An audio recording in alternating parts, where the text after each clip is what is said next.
Chapter 5 twisted souls.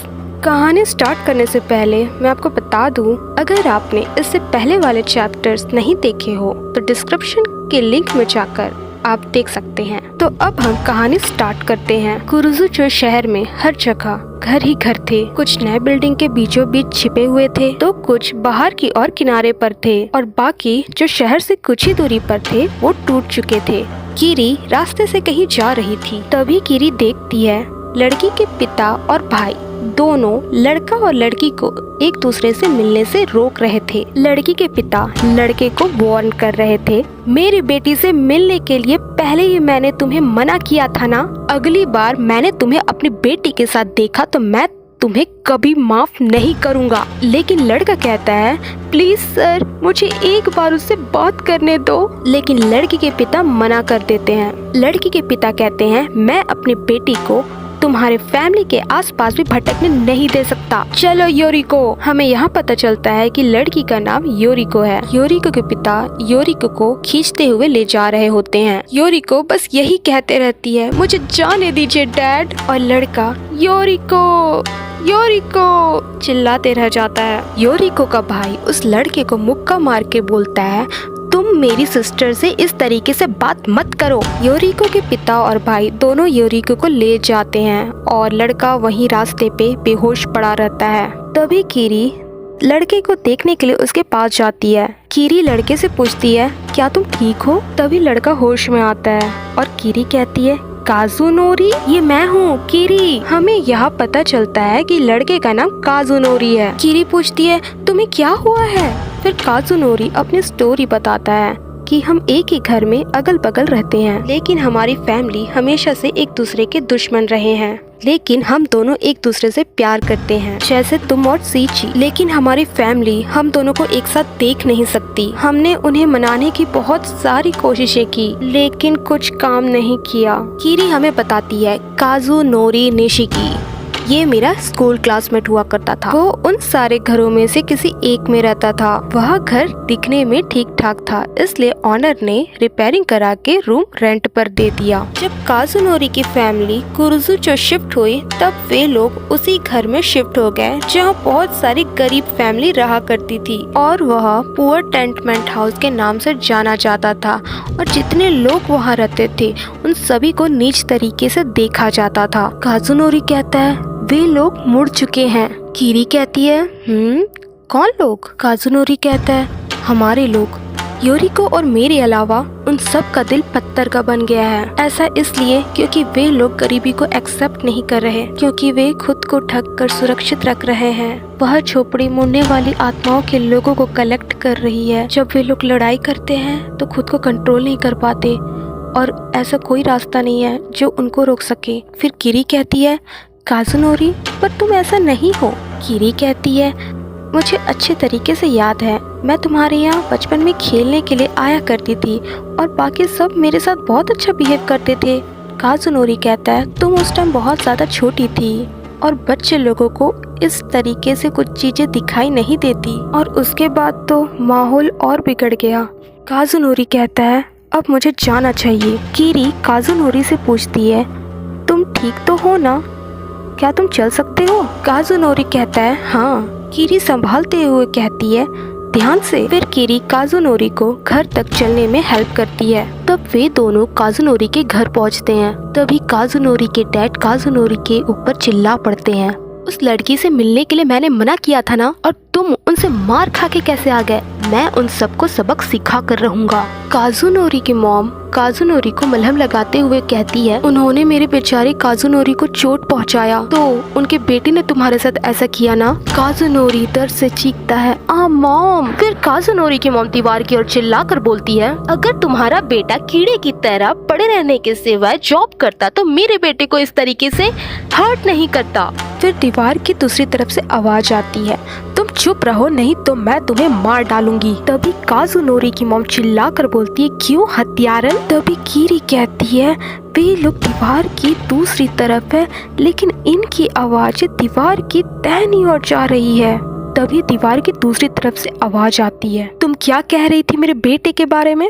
तभी काजुनोरी की mom कहती है, यही कि तुम उसी गुंडे की माँ हो काजुनोरी अपनी मॉम को शांत होने को कहता है, लेकिन काजुनोरी की मॉम अपने बेटे से अपना मुंह बंद रखने को कहती है। तभी काजुनोरी की मॉम कहती है, मैंने कहा ये कोई आश्चर्य की बात नहीं है कि तुम्हारा बेटा बिगड़ चुका है और उसके बाप ने तुम्हारा सारा पैसा जुए में उड़ा दिए हैं, इसलिए तुम यहाँ हो।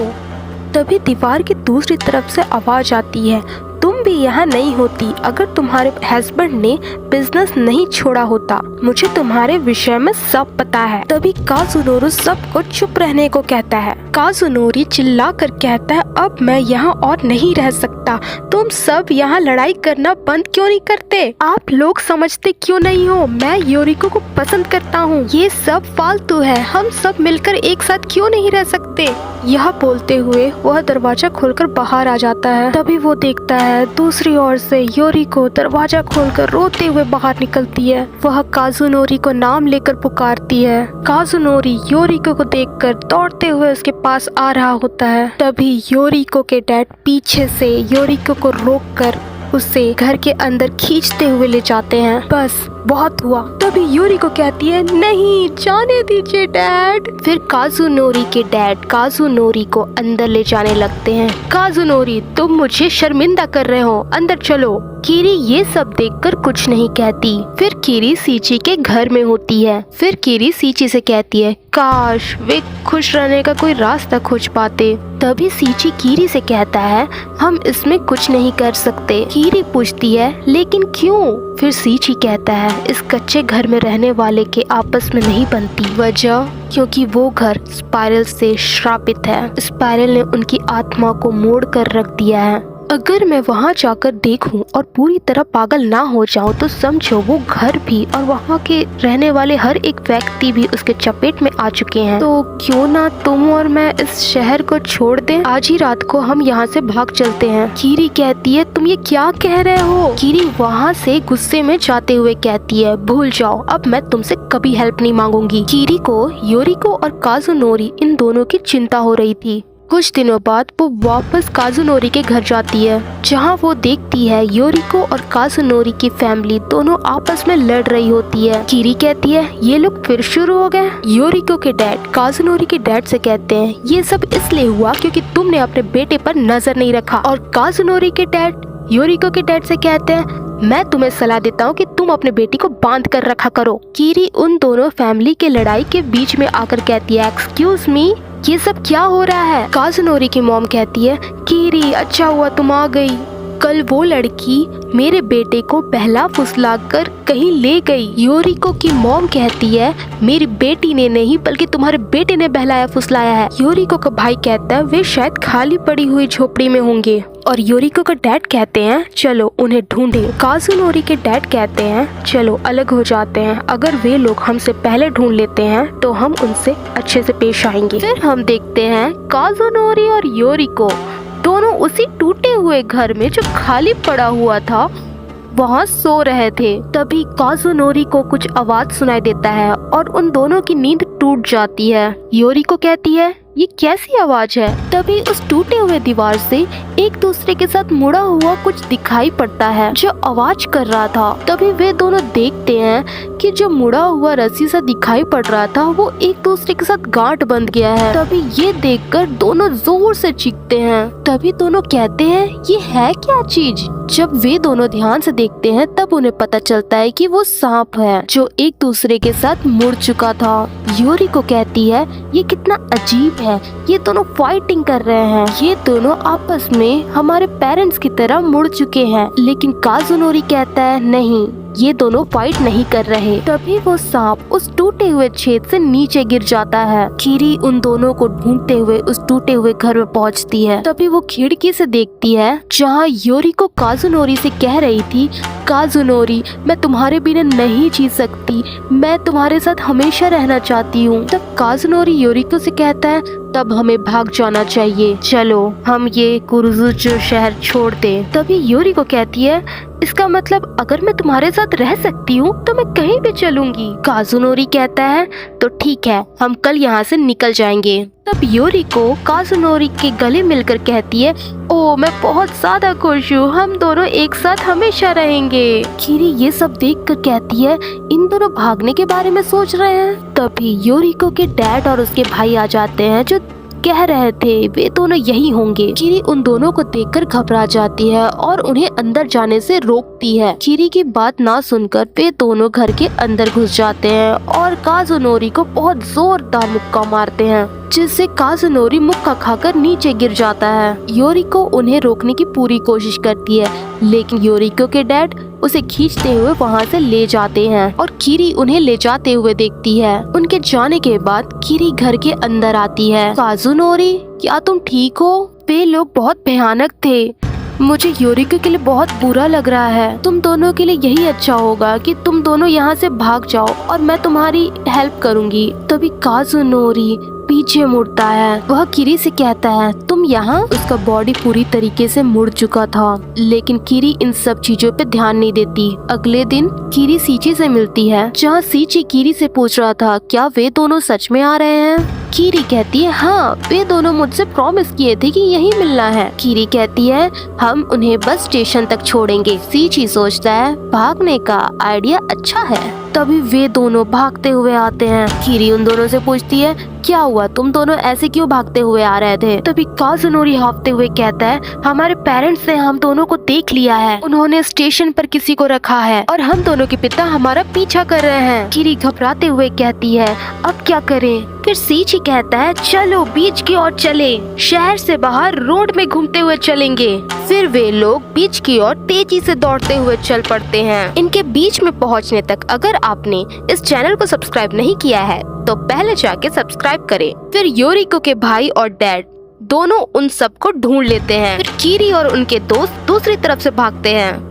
फिर टाउन से बाहर रोड से घूमते हुए बीच की ओर जा रहे थे। फिर तभी काजुनोरी के डैड बीच में आ जाते हैं। फिर काजुनोरी के डैड काजुनोरी से कहते हैं ये फालतूगिरी बंद करो, सीधा अब घर चलो। फिर काजुनोरी उनसे कहता है हमारे रास्ते से हट जाइए डैड। फिर पीछे की ओर से योरिको के डैड और भाई आ जाते हैं। हमने उन्हें ढूंढ लिया। काजुनोरी और उसके दोस्त सीढ़ियों से चलकर बीच की ओर भागते हैं। काजुनोरी और उसके दोस्त बीच की ओर भाग ही रहे थे और उनके पेरेंट्स उन्हें रोकने की पूरी कोशिश कर रहे थे। वे दोनों भाग ही रहे थे। तभी योरिको गिर जाती है और मैं नहीं भाग सकती। उसके चलते काजुनोरी भी नीचे गिर पड़ता है। वे सब भागते भागते थक चुके थे और बहुत ज्यादा हाफ रहे थे।